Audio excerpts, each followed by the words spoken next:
Hello there. Welcome to Izzo's Place. Another thirsty Thursday. Um, so it hasn't been too long since I bought this, but I did just drink just enough of it that we should be able to get a long review off of it. That's not a neck pour. So what we're doing today is the Baker 7. So Baker 7, I believe Baker, yeah, distilled and bottled by James B. Beam Distilling Company. So out of Claremont, Kentucky. So Baker 7 is a Jim Beam product. Baker 7 is a Kentucky straight bourbon whiskey. It's a single barrel, so I have issues with single barrels. You know, sometimes I'm a little nervous to buy one, although at least this isn't as expensive as secondary price on a Blanton's. But a single barrel, you know, that barrel might be the greatest thing you ever tasted, or that barrel might not taste good to you at all, and that's always an issue. So the reason it's called Baker's 7 is because it's got 7 years minimum on the age statement, but 7 years minimum. So this particular one is almost 9 years old. It was barreled in February of 2014. The barrel age when they bottled it was 8 years and 10 months old, so almost 9 years. That's pretty good. Like if you think about an Eagle Rare, is a 10-year product, and I really enjoy that. I don't know if they did this on purpose. It's also 107 proof, which is kind of funny. Baker 7, 107. Makes me feel like I want to be James Bond 007 or something. So 107 proof, so that's 53.5% alcohol for those of you keeping track.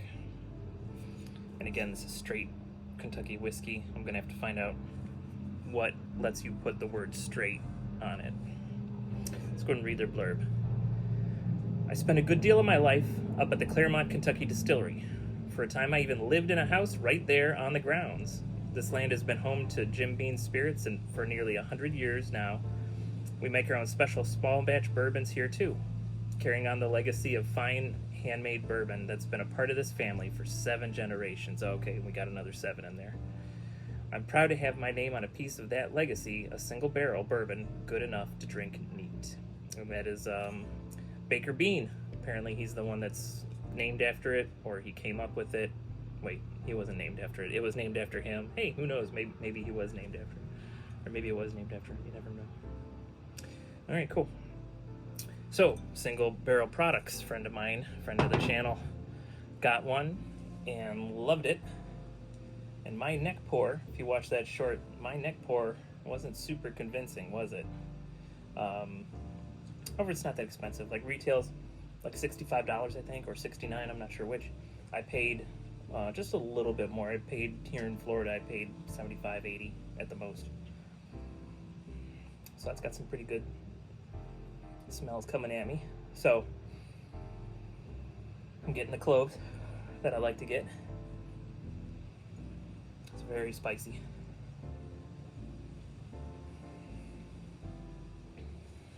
Very spicy. Oop, there's writing on top of the bottle. Okay, now it's just more. Single barrel, number 3, whatever number 3 is, 107 proof. It's got part of the Baker's emblem there. Kentucky straight bourbon whiskey. So nothing new, but I just noticed that there was writing, so I wanted to make sure that you good people got all of the information. But yeah, this one's very spicy to me. Got cloves. Got just a hint of winter mint in there. Maybe the lightest little bit of vanilla, and definitely a bunch of oak in there. So it doesn't feel like it's going to be the sweetest thing. Oh, there's some numbers I don't think I read. So the serial number for this item is 139302. It came out of Warehouse CLX and Proof 107. We already knew that. So got a spicy guy here.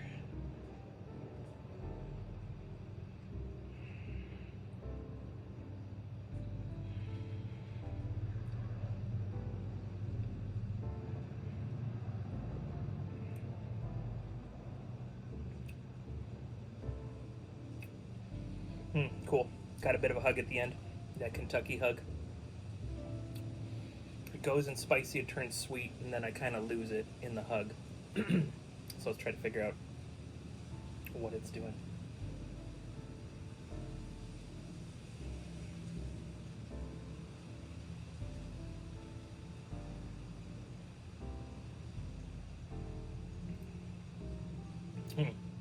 It's very interesting. So you hear a lot of people in their reviews talking about a nutty note. Could be peanuts, could be peanut butter, could be cashews, could be almonds. You hear people talk about a nutty note, and especially in Jim Beam products. So when it goes from the spicy, and I haven't decided what the spicy is yet, so it comes into my mouth, it's spicy.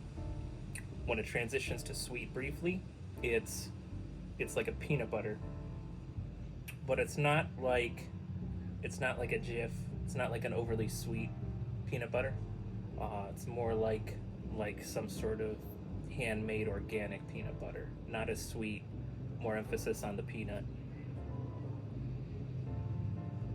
And I don't know how much of the background sounds are getting through to you. I'm relatively close to the water, so you're hearing some boats. There's an airport that way. You're hearing some small planes. I think I hear a child in the background. Not my child. Billie Jean, not mine. Sorry. Let's go back to the nose. Let's get in there. Why, hello. How are you? It's nice to meet you. Yeah, still getting clove and wintergreen. But the wintergreen is really faint. Like there's barely any mint and barely any sweetness. Just a tiniest little bit of vanilla. And then the oak, and that's probably because of how long it was in a barrel. It was almost 8 years, almost 9 years. Almost 9 years in the barrel.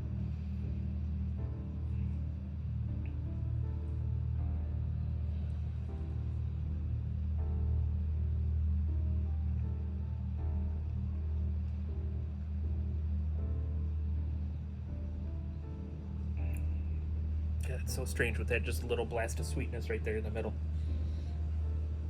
So the spices, I would just put it at cloves. I'm just gonna call the spices cloves. Some people might refer to those as baking spices.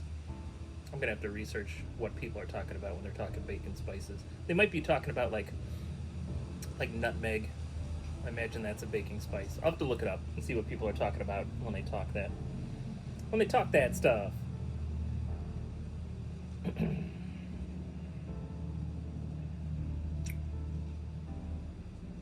Have you had a Baker 7? I've seen them up north. The nice part about seeing them in Ohio is you get them at retail, which, like I said, they're $65, $69, somewhere around there. In Florida, the price on it wasn't that aggressive. Sometimes the things down here can be aggressive. It depends on what you're buying, I suppose. I guess it's not super aggressive. I guess everything I've seen down here is within $10 and $20 over retail, so it hasn't been terrible. And then like that one thing I bought, the Widow Jane, the vaults. Sorry, please excuse me. That thing was retail at $239. So let's get back in here for a third one, because you should never, when you're tasting whiskey, from what I hear. So my neck pours, I just do it. I got to get it done in a minute for the YouTubes. But I've been told that you're a silly person if you don't smell and taste it at least 3 times to make sure that everything's opened up to you. And you see that? So on this third nosing, 3rd, 4th, or 5th, depending on how you're counting, the vanilla's transitioned over to caramel, and it's just a little bit stronger. The wintergreen is still barely hanging on. So now I've got cloves, caramel. Ooh, put in the chat or the comments. Are you a caramel or a caramel person? I'm a caramel. But anyway, so cloves, caramel, oak and wintergreen, which I guess is pretty similar to the same thing.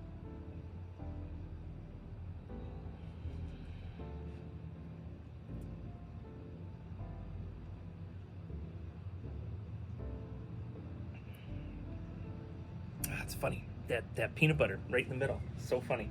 Yeah, the front end spicy. I would say like a clove, and now that I said nutmeg out loud, I kind of got it in my head. I'd say like cloves and nutmeg right in the beginning, a little bit of spicy, and then transitions into that peanut butter, like a little bit sweet, but not super sweet peanut butter, and then it's spicy going down again with just a little bit of a hug. So at 107 proof, it's not super high. I tend to just drink everything neat. But you know what? If I was gonna make a recommendation with this one, with just that little bit of a Kentucky hug, if that's not something you enjoy, like some people, that's a necessary part of the experience, and I don't dislike it. But if you need it smoothed down just a little, you could put a couple of drops of water in and ease that off, or a small ice cube. That would work.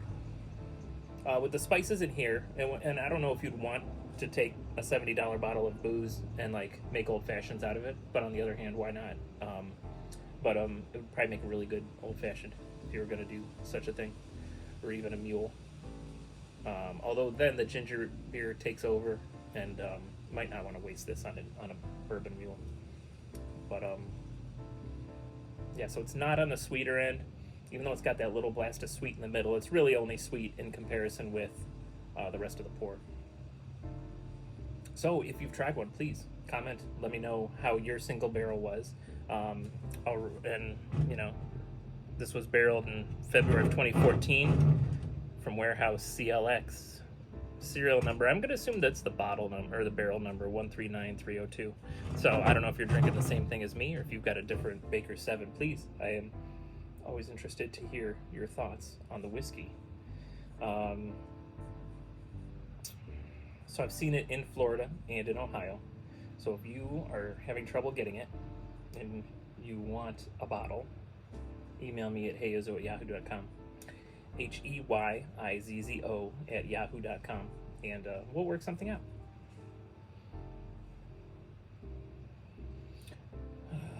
All right, well, I gotta go clean up the job site. And tomorrow I'm going to do an oil change, air filter change, and wiper change, and put a hitch on the minivan. So another minivan video coming. I will probably time lapse the hitch, and since this is my first time doing an oil change ever, because I'm not really a car guy, I might video that as a noob does an oil change, and we'll see how it goes. Cool. But hey, thank you so much for hanging out with me. Thanks for checking out the Baker 7 long review. If you're working, do it safely. If you're drinking whiskey, do it responsibly. But whatever you're doing, if you add a little bit of whimsy, things are going to turn out nicer. All right, thanks for hanging out at Izzo's place. I'll catch you later.